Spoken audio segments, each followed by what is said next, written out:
네, 오늘 말씀 전하겠습니다. 하나님의 복선 그리고 타이밍이라는 제목으로 말씀을 전하겠습니다. 여러분, 우리 계속 사도행전 보고 있는데 사도행전 잘 아시는 것처럼 총 몇 장으로 구성되어 있죠? 네, 힌트는 2월 28장이죠. 우리 교회의 큰 비전이 액츠 29잖아요. 첫 번째 슬라이드 한번 띄워주실 수 있을까요? 네, 이렇게 세 부분으로 나눠볼 수 있어요. 1에서 7장, 8에서 12장, 13에서 28 끝까지 이렇게 나눠볼 수 있습니다. 간략하게 제가 좀 준비해 봤는데, 첫 번째 부분은 예루살렘을 중심으로 한 사역에 대해, 그리고 8에서 12장 중간은 이제 유대와 사마리아를 중심으로 하나님의 말씀이 뻗어나가고 있었고, 13에서 28은 정말 땅끝까지, 땅끝과 같은 곳이라고 여겼던 로마, 거기까지 복음이 증거되고 있는 그 내용입니다. 그래서 1에서 7, 8에서 12, 요 1, 2부를 또 두 개로 묶으면은 두 부분으로 나눠볼 수 있겠죠.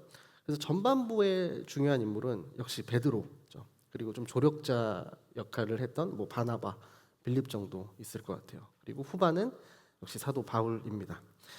오늘 제가 이렇게 표를 준비한 이유는 오늘 본문이 이제 7장이잖아요. 7장이 사도행전을 3개의 시즌으로 나눈다고 했을 때 1시즌에 마지막 에피소드가 있는 곳이에요.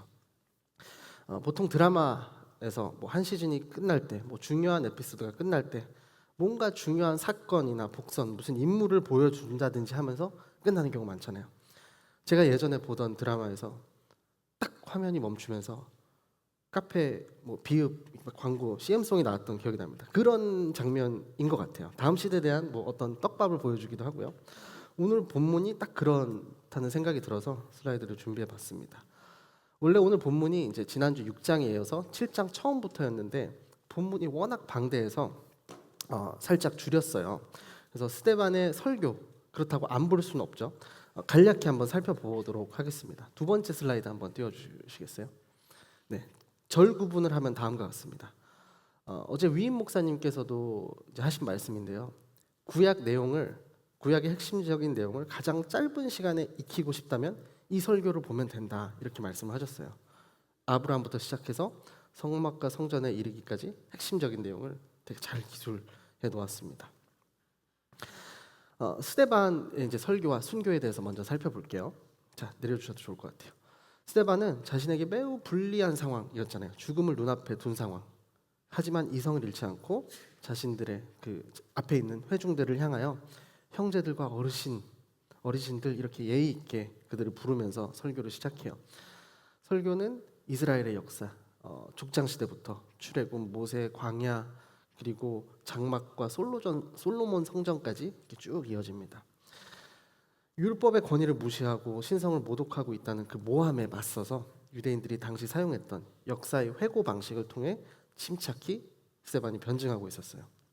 스데반은 이스라엘 역사를 차근차근 다루면서 그들이 다 알고 있는 역사잖아요. 그들의 생각이 왜곡되었다. 당신들이 오해하고 있다. 이거를 이야기하고 있어요.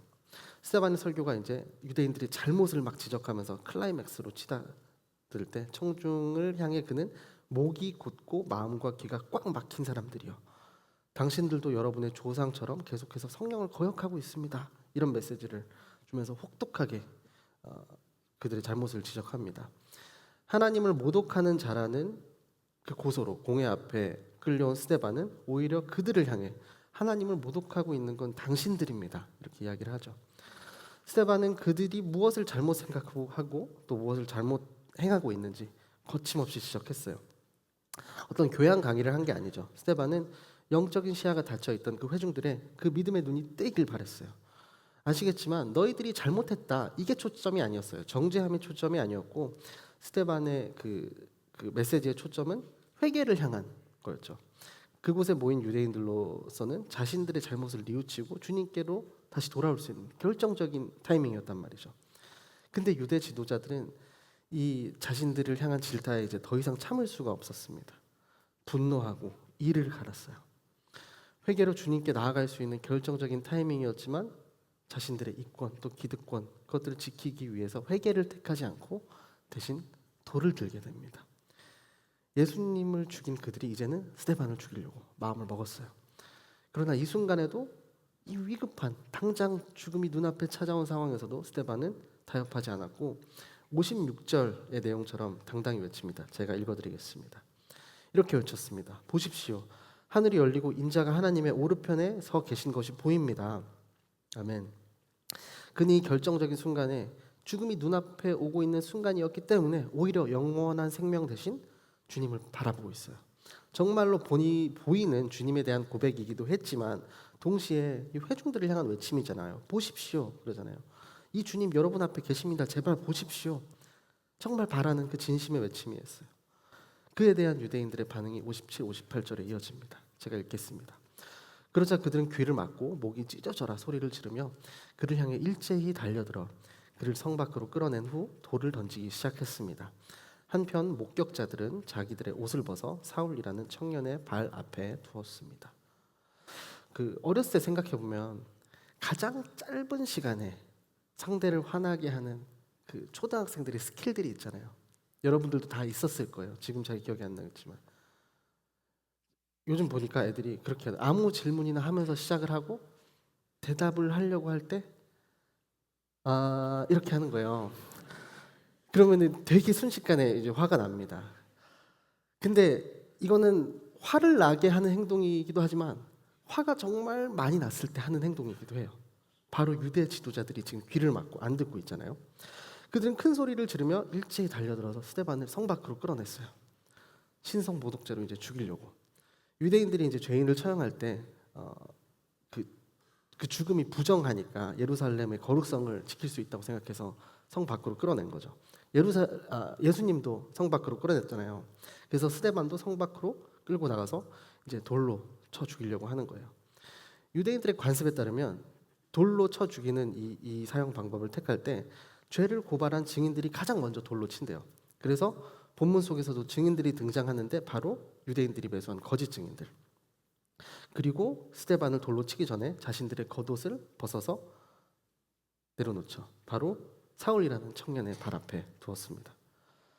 과거 율법서에는 이 돌로 쳐 죽이는 방식이 이렇게 프로세스가 있다고요. 첫 번째 증인이 죄인의 머리를 잡고 머리를 치면은 두 번째 증인이 쓰러진 그 죄인의 가슴을 치고 그 다음에 일제히 달려들어서 던지는 거예요, 돌을.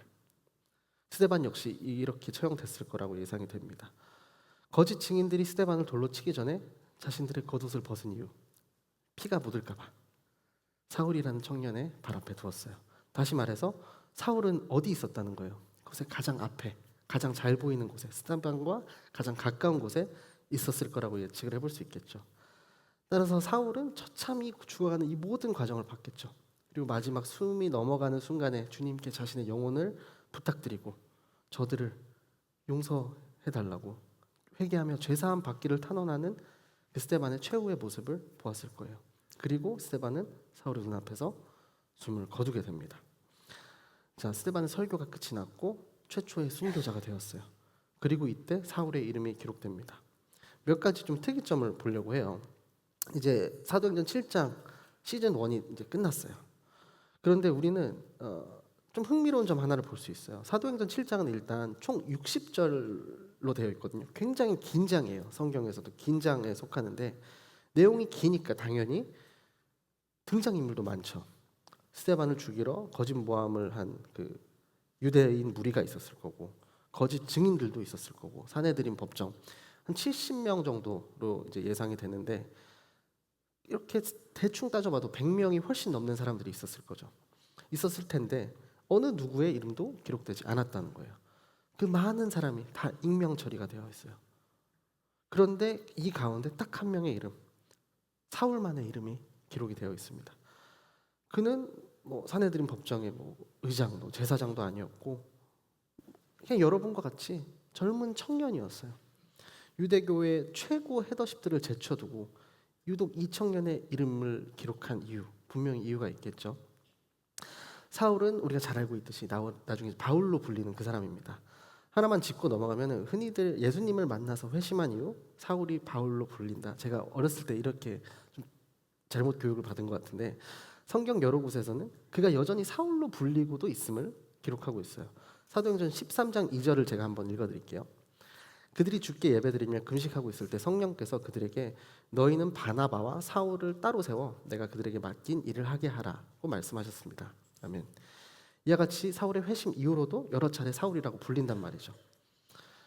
13장 9절에는 또 바울이라고 하는 사울이 성령에 충만하여, 그러니까 다시 말해서 동일한 사람을 부르는 다른 방식이었을 뿐이라는 거예요. 사울과 바울은 회심 이전에 그리고 이후에 똑같이 한 사람을 일컫는 다른 언어의 방식이었던 거예요. 사울은 베냐민 지파 사람이었거든요. 이스라엘의 초대왕 사울이었잖아요. 거기 기원을 두는 히브리식 이름. 바울은 일반적인 헬라어 명칭으로서 파울루스, 성에서 유래한 그의 그리스식 이름이었던 거예요. 다시 이제 본문으로 돌아와서 사울의 본격적인 이야기는 우리가 몇 주 후에 아마 9장에서 살펴보게 될 거예요. 근데 사도행전 7장에 오늘 7장에 그의 이름을 밝히고 있는 이유, 우리가 이제 사울의 관점에서 한번 생각을 해봅시다. 이 사건은 그가 회심하는 대목과 유심히 연관이 되어 있을 수밖에 없는 사건이었겠죠. 그런 것이 아니라면 이 저자인 누가가 굳이 이 많은 인물 중에서 굳이 사울만 언급할 필요가 없었겠죠. 다른 사람 모두 익명 처리하면서 사울의 이름만 기록한 것은 스데반의 죽음이 결정적인 어떤 폭선과 같이 되었다는 거예요. 후반에 살펴보겠지만 8장 초반에 봐도 사울이 당장 달라지지 않았어요. 오히려 사실 더 분노하며 날뛰입니다. 하지만 순교 장면, 스데반의 순교 장면은 분명히 그의 가슴에 새겨졌을 거예요. 그리고 그것이 다메섹으로 그가 향할 때 이랑과 함께 있었음에도 오직 사울 홀로 주님의 부르심을 듣잖아요. 회심하는 결정적 동기가 됐을 거라고 저는 생각이 듭니다. 이와 비슷한 장면이 생각나는 거 없으세요? 예수님이 십자가에 달리셨을 때 양쪽에 있었던 두 악인이 있었잖아요. 둘 다 십자가에 달려 죽고 있는데도 불구하고 처음에는 양쪽에서 함께 예수님을 조롱했지만 한 명은 회개를 했습니다. 하나님의 아들을 깨달았어요. 어떤 포인트에서 그의 마음이 직접적으로 트리거가 됐는지 알 수는 없지만 우리가 예측해 볼 수 있겠죠. 계속 십자가를 들고 메고 오면서 예수님을 보았겠죠.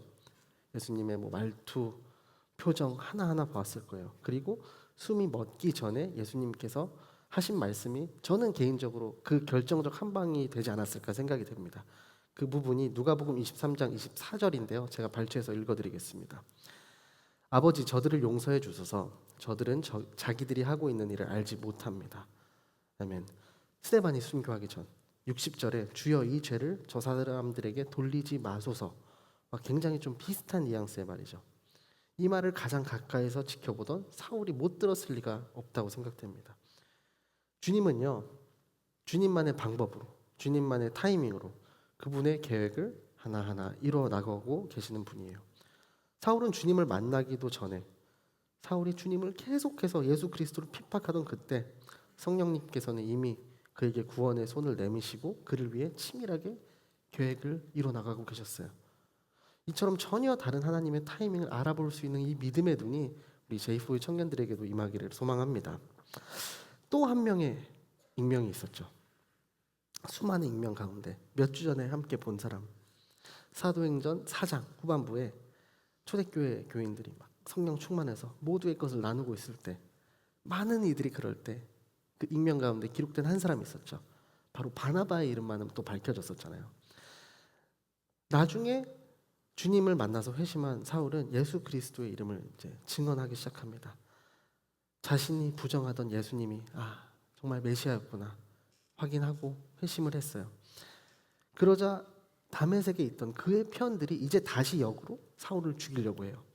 그들의 입장에서 보면 사울은 그들을 배신한 사람이잖아요. 가까스로 목숨을 건진 사울이 광야에서 홀로 수년간의 경건 생활을 거친 뒤 예루살렘으로 왔을 때 그곳에 있는 사람들과 복음을 전하고 싶었겠지만 그 중에 예루살렘에서 그를 환영하는 사람은 한 명도 없었습니다. 당연한 결과죠. 그리스도인을 핍박하던 그의 전력을 알고 있는 사람들은 진정성을 믿지 않았어요. 그들 중에 아마도 사울의 회심을 교회를 일망타진하기 위한 위장 전술로 의심한 사람들도 있을 거예요. 저도 가끔 봐요. 가끔 어디서 왔는지 모르겠는 청년이 너무나 빠르게 이 공동체에서 두각을 나타내면은 물론 좋은 경우죠. 근데 가끔씩 한 번은 의심을 해봅니다. 왜냐하면 이단들이 너무나 치밀한 방법으로 프렌들리한 방법으로 우리에게 다가오기 때문에 제가 사상 검증할 수 있는 가장 빠른 방법은 이렇게 그 교주를 욕해보라고 하는 게 제일 빠르더라고요. 사울도 이런 의심을 받고 있지 않았을까 생각이 들어요. 그런데 그때 사울의 회심을 보증해주고 추천해준 사람이 바로 바나바였습니다. 당시 초대교회에서 리더의 역할을 하고 있던 바나바가 보증해줬고 추천해줬어요. 비로소 교회의 문턱을 넘을 수 있었어요. 만약에 사울의 인생에서 이 바나바의 보증과 추천이 없었다면은 그는 우리가 알고 있는 그 사도 바울의 그 위대한 선교 여행, 그 업적을 이루지 못했을지도 몰라요. 저는 그래서 사도행전 4장에 바나바의 이름만이 언급된 이유도 비슷한 맥락이라고 생각돼요. 우리가 도저히 알 수는 없지만 알아채지 못할 수밖에 없지만 하나님께서는 계속 수면 아래서 움직이고 계시는 거죠. 사울이 예수 그리스도를 믿기도 전에 핍박만 하고 있을 때, 부정하며 대적하고 있을 때 성령님께서는 이미 그 미래의 앞길에 그 동역자 바나바를 사장에서 세워두셨죠. 하나님께서는 사울이라는 그 한 사람을 위하여 얼마나 오래전부터 치밀하게 역사하셨는지 보여주고 있는 거예요. 여러분에게 드리고 싶은 말씀은 사울을 위해 이렇듯 치밀하게 역사하신 그 성령님이 우리에게도 함께하고 계신다는 사실이에요. 저는 아닌 것 같은데 저는 해당 사항 없는 것 같아요. 전도사님 모르셨구나. 저는 사실 모태신앙입니다. 저는 누구의 손에 의해서 온 게 아닙니다라고 말씀하시는 분들이 계실 수 있어요. 저는 그냥 친구 따라왔어요. 그냥 끝나고 양재천 가려고 왔어요. 뭐 다 괜찮아요. 여러분이 여기 앉아 있는 사실이, 함께 예배 드리고 있다는 이 사실이 여러분이 그 사실을 가벼이 여기지 않으셨으면 좋겠어요. 정말 성령님의 간섭하심과 역사하심이 없으면 여러분은 여기에 이렇게 예배의 자리에 공동체 일원으로 앉아 있을 수가 없습니다. 사랑하는 제이포의 청년 여러분, 우리가 이 자리에 그리스도인으로 앉아 있다는 것, 그거가 성령님이 여러분을 위하여서 일하고 계신다, 부정할 수 없는 사실이에요. 성령님께서 사울을 위해 그렇게 하셨듯이 성령님께서는 우리가 주님을 알기도 전부터 우리를 구원하시기 위해서 사울과 다름없이 우리 인생에 그 만날 수많은 바나바를 예비해주고 계시는 분이에요. 우리를 이 자리로 불러주시기 위해 수많은 사건들 연출하고 기획하고 각색하셨어요. 기억하시기 바랍니다. 내가 모른다고 사실이 거짓이 되는 게 아니에요. 그렇죠? 나를 가장 잘 아는 주님께서 나를 위해 치밀하고 세심하게 일하고 계심을 체험하는 삶의 은혜가 있기를 소망합니다. 자, 스데반의 설교가 있었고 최초의 순교자가 되었어요. 그리고 이때 사울이 등장했어요. 사울의 이름이 기록되었어요. 사울의 이름의 그 특이점, 수많은 그 익명 게시판 속에 한 명의 그 기록된 이름, 거기엔 주님의 치밀하신 계획이 있었다, 이렇게 말씀을 드렸습니다. 이제 마지막으로는 하나님의 계획된 반전이 있다는 말씀을 드리려고 해요. 스데반의 죽음에 대해 사울의 이제 반응, 본문 8장 1절과 3절을 제가 발췌해서 읽어드리겠습니다. 사울은 스데반이 죽게 된 것을 당연하게 여겼습니다.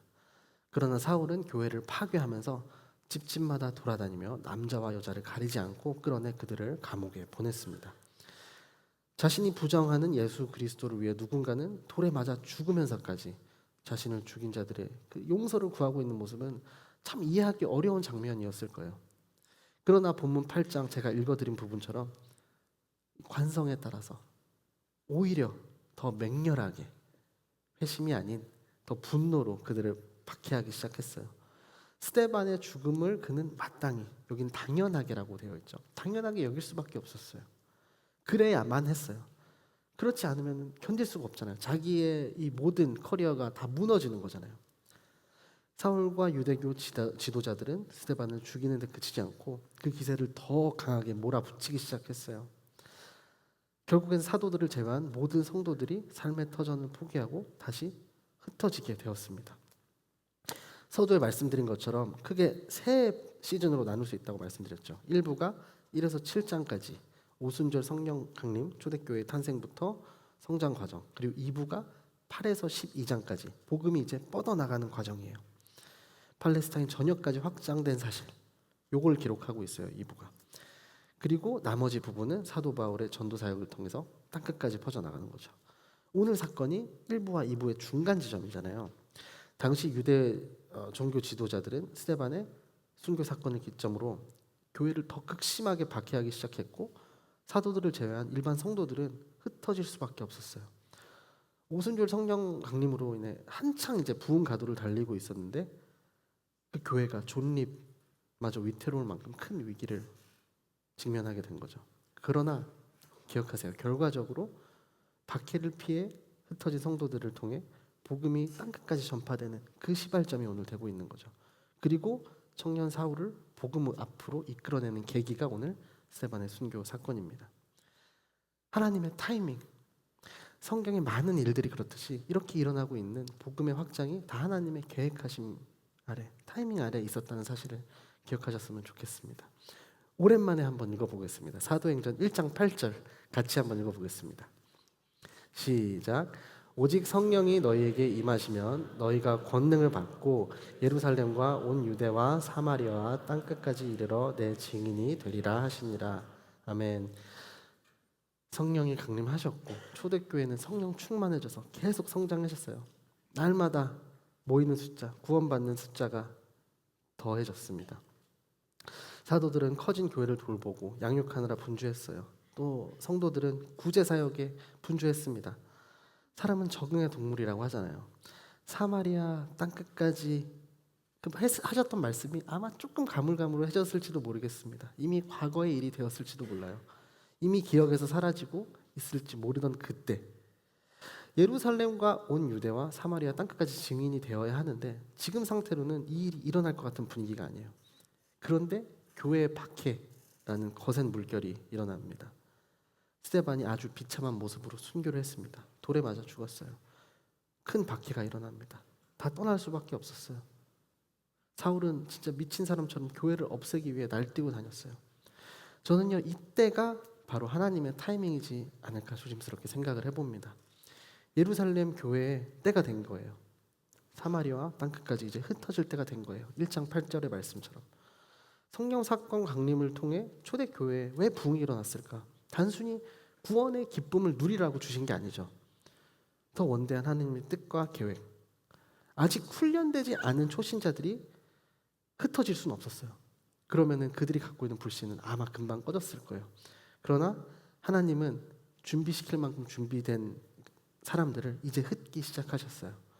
하나님의 사람들은 가슴에 복음의 그 불씨를 들고 예루살렘을 떠나갑니다. 흩어집니다. 박해를 피해서 도망쳐요. 마치 예루살렘이라는 그 불덩이에 박해라는 폭탄이 떨어진 것처럼 불똥이 막 사방으로 튀고 있을 때 흩어져 도망간 곳에 그 불똥이 씨앗이 되어 교회가 생기기 시작합니다. 벤겔이라는 신학자가 이런 말씀을 하셨어요. 바람이 불길을 더 크게 만들었다. 이 본문을 그렇게 해석합니다. 흩어진 초대교회 사람들이 가는 곳곳마다 불이 타기 시작했어요. 교회가 우후죽순 생겨나기 시작합니다. 불길이 번지듯 생명이 번지고 세례와 구원의 감격적인 역사가 일어납니다. 전부 하나님이 계획하시고 연출하신 복선과 계획 아래 선교의 역사가 진행되기 시작했습니다. 말씀을 맺겠습니다. 스데반의 설교가 끝이 났고 그는 죽었어요. 그리고 이때 사울이 등장합니다. 사울은 수많은 익명 속에서 기록된 한 사람이었어요.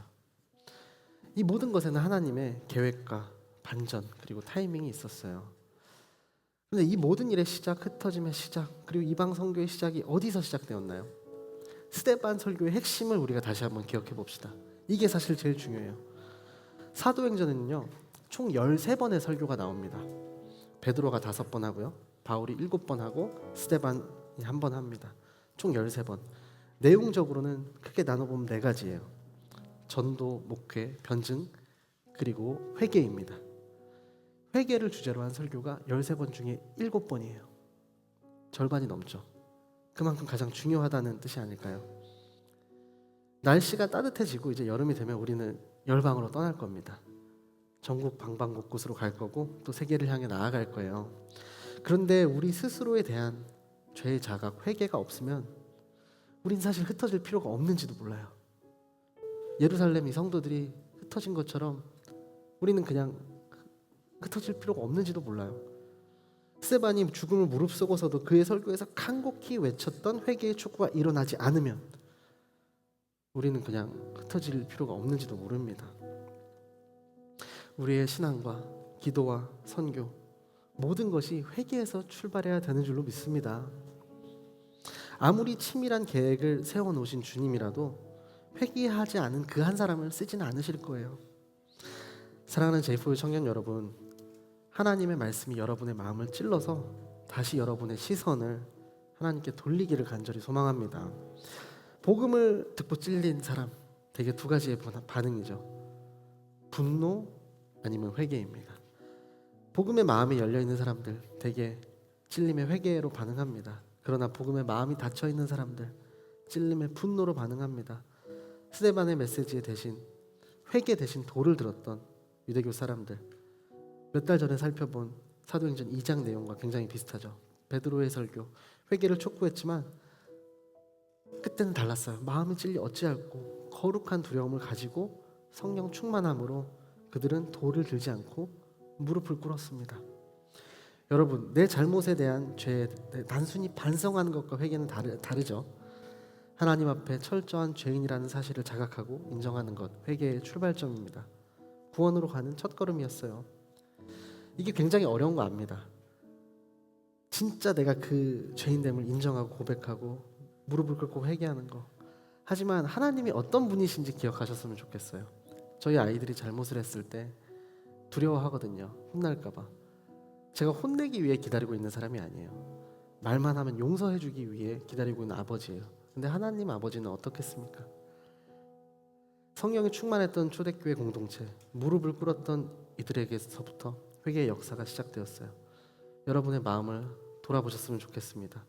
회개 대신 분노를 하고 있진 않은지, 혹은 회피하고 있지 않은지 돌아보시면 좋겠습니다. 도망치지 마세요. 내가 화내는 것이 마땅하다고 당연하다는 그 마음으로 돌을 던질 그 상대를 찾지 마세요.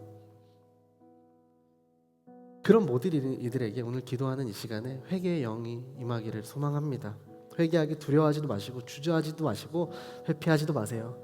회개하는 마음으로 예수 그리스도의 이름을 부르짖는 그 자들에게, 그 사람에게 은혜가 임한다는 사실을 기억하십시오. 죽음을 눈앞에 두고 회개를 촉구했던 스데반의 메시지가 여러분의 마음속에 새겨져서 정말 살아나는 그 시간이 되기를 주님의 이름으로 축복합니다. 함께 찬양함으로 나아가겠습니다. 다 함께 일어나서 찬양하시겠습니다.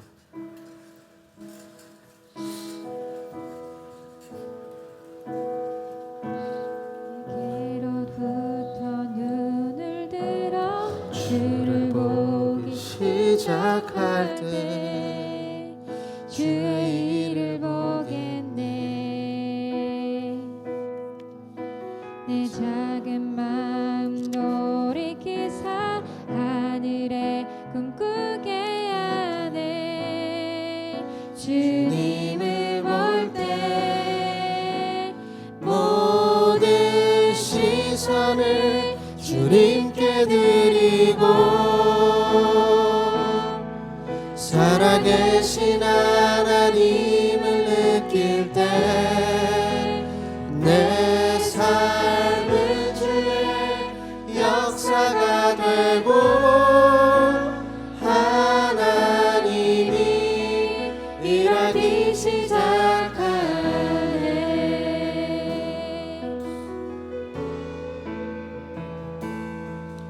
성령이 나를 변화시켜 모든 두려움 사라질 때 주의 일을 보겠네. 황폐한 땅 한가운데서 주님 마음 알게 되리.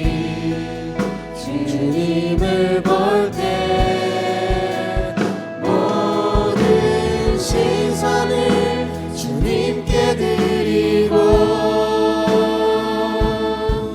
하늘 가신 하나님을 느낄 때 내 삶은 주의 나라가 되고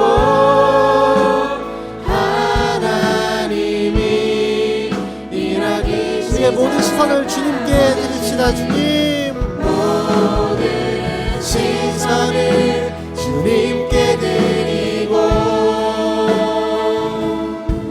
살아계신 하나님을 느낄 때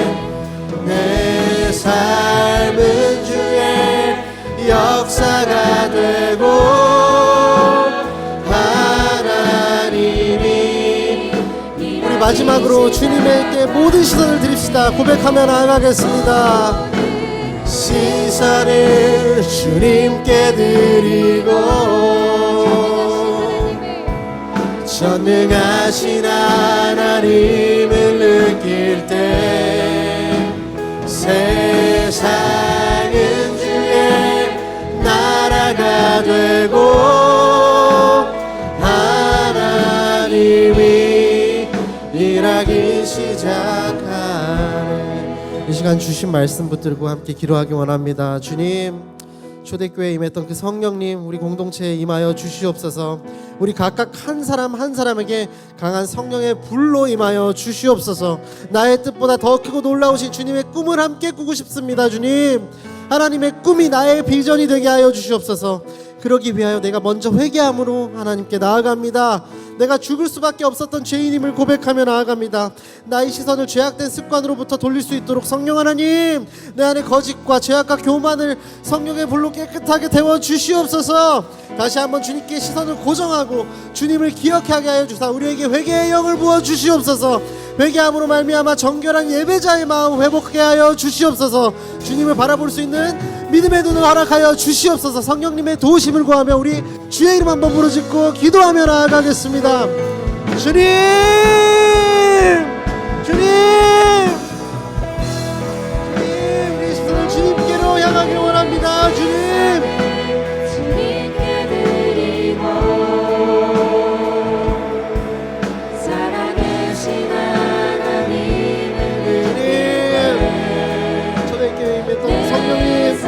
임하여 주시옵소서. 제보의 청년 한 사람 한 사람에게 임하여 주시옵소서.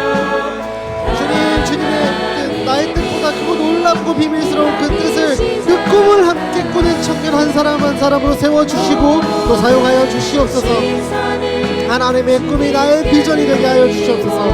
그러기 위하여 먼저 회개함으로 겸손한 마음으로 당신께 나아갑니다. 내가 죽을 수밖에 없었던 죄인임을 고백하며 나아갑니다. 주님, 나의 시선을 죄악된 습관으로부터 다시 돌릴 수 있도록 성령 하나님이 역사하여 주시옵소서. 내 안에 거짓된 그 죄악과 교만을 성령의 불로 깨끗하게 데워 주시옵소서. 다시 한번 주님께 시선을 고정하길 원합니다. 주님을 기억하길 원합니다. 우리에게 회개의 영을 부어 주시옵소서. 주님, 회개함으로 말미암아 정결함 예배자의 마음 회복케 하여 주시옵소서.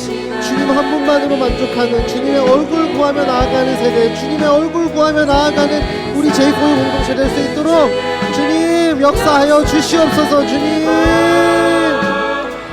주님 은혜 베풀어 주시옵소서. 주님 은혜 베풀어 주시옵소서. 주님,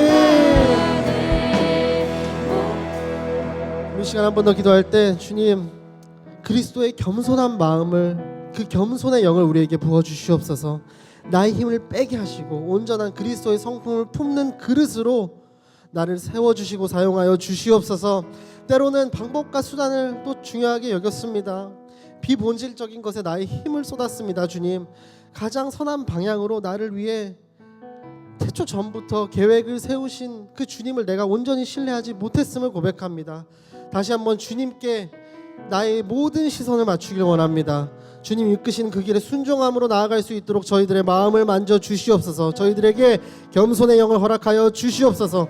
그러므로 말미암아 그리스도의 담대한 증인으로서의 삶을 담대히 살아갈 수 있도록 은혜 베풀어 주시옵소서. 내 삶 속에서 주님을 증거하는 인생, 주님을 나타내는 인생, 세상의 인정이 아니라 주님의 인정과 평화를 구하는 그 인생, 겸손한 마음으로 낮은 곳으로 갈 수 있는 겸손의 마음을 구하며 나아가겠습니다. 주님, 세상 그 어떤 것도 채워주실 수 없는 그 주님의 평안을 구하며 나아갑니다. 주님, 낮은 곳으로, 더 낮은 곳으로 갈 수 있는 겸손한 마음 부어 주시옵소서. 사도들이 살아냈던 행전적인 삶을 사는 그 한 사람으로 나를 세워주시고 나를 사용하여 주시옵소서. 성령 하나님, 우리를 인도하여 주시옵소서. 우리 주의 이름 한번 부르짖고 기도하며 나아가겠습니다. 주여!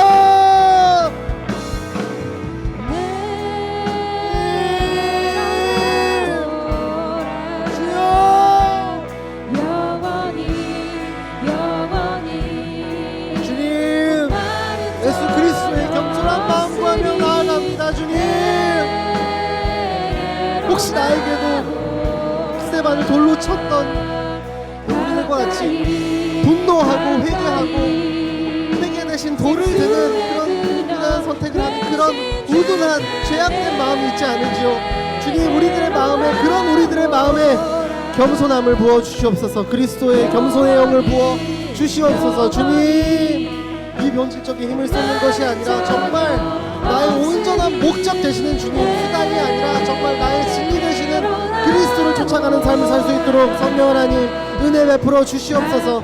주님 바라보시는 그곳에 나의 시선을 맞추고 싶습니다. 주님 이끄시는 곳에 그 길에 순종함으로 나의 발걸음을 그곳에 맞추길 원합니다.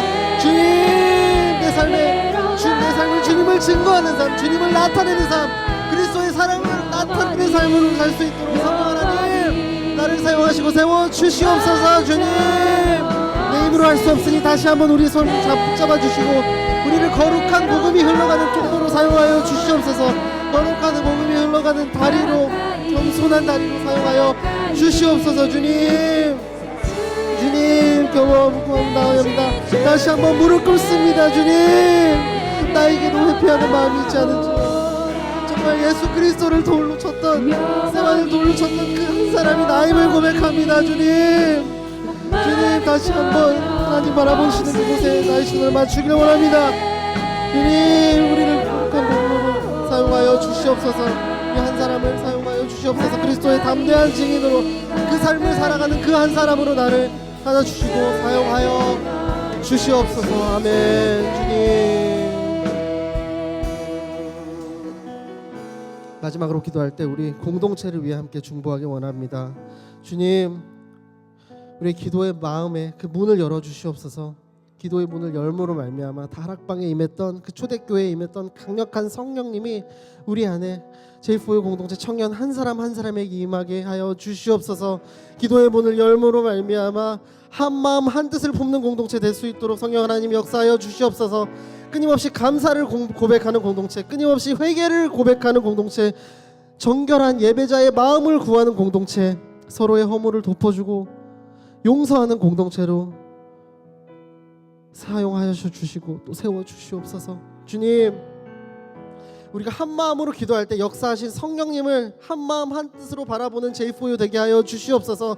주님, 나의 기도 제목이 아니라 성령님의 기도 제목을 한 마음 한 뜻으로 한 목소리로 외치는 제4유 공동체 될 수 있도록 은혜 베풀어 주시옵소서. 성령님의 기도 제목을 부르짖는 우리 제4유 공동체에게 되게 해달라고 마지막으로 주의 이름 한번 부르짖고 기도하며 나아가겠습니다.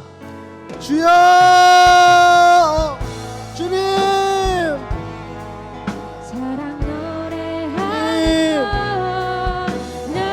우리 제4유 공동체를 위하여 기도합니다. 주님, 우리의 마음의 문을 열어주시옵소서. 기도의 문을 열어주시옵소서. 주님, 다락방에 임했던 성령님을 기대하는 공동체, 한 마음 한 뜻으로 우리에게 임할 성령님을 초대하는 공동체로 우리 공동체를 세워주시고 사용하여 주시옵소서.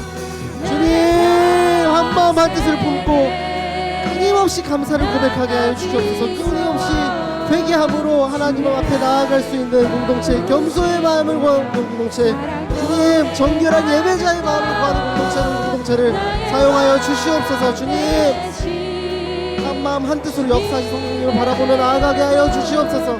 나의 기도 제목이 아니라 우리 공동체의 기도 제목이 곧 성령님의 기도 제목을 부르짖을 수 있도록 성령 하나님 은혜 베풀어 주시옵소서.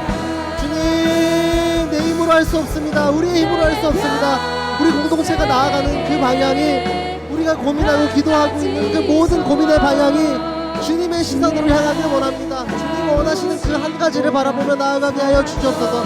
예수 그리스도를 바라보게 하여 주시옵소서. 정말 세상이 정말 밀어낼 정도로 조롱할지라도 오로지 예수 그리스도를 바라보는 공동체가 될 수 있도록, 바보처럼 예수 그리스도를 섬기는 공동체가 될 수 있도록 주님 인도하여 주시옵소서. 주님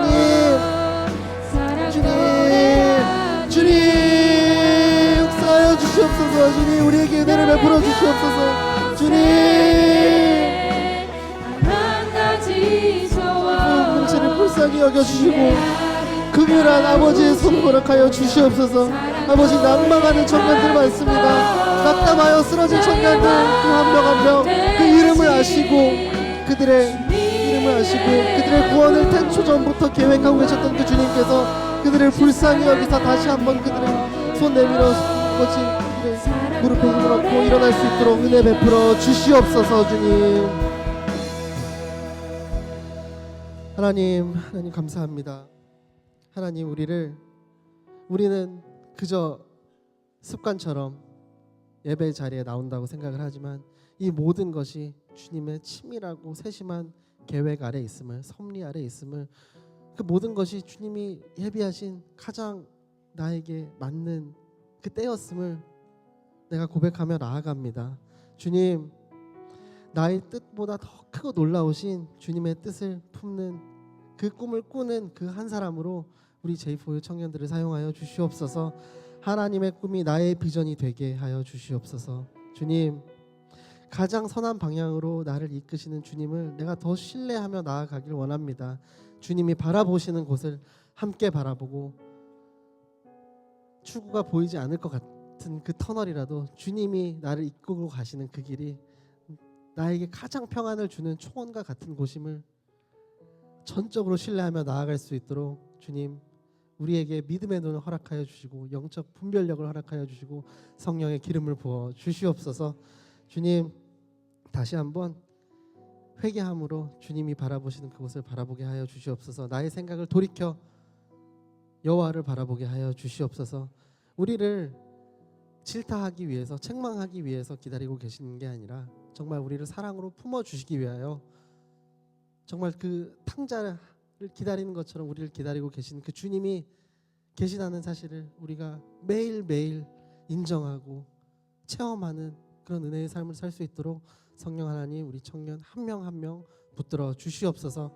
우리가 회개함으로 나아갈 때, 감사함을 고백하며 나아갈 때 정말 주님 얼굴 한 분만으로, 정말 주님 한 분만으로 만족하는 그런 삶을 살게 될 줄로 믿습니다.